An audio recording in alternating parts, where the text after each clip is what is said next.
Hello, welcome back guys to Amalia Projects here. Today in this video I'm going to show you a tutorial how to clear wishlist applications in a Google Play Store on Android.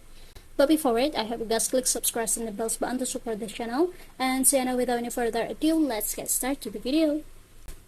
Well guys, firstly here of course you just have to open your Google Play Store, and if you want to clear for the wishlist, go ahead to your account here at the top right in the corner, and after scroll it down until we found out here the settings options.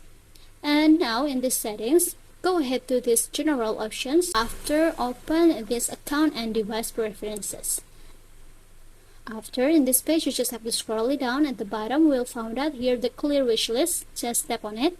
Now tap on the clear option settings, and at the bottom we'll find the information that wishlist cleared. So yeah, I think it's enough from me. Thank you for watching this video. Don't forget to leave your like and comments below, and I'll see you soon on the next one. Goodbye.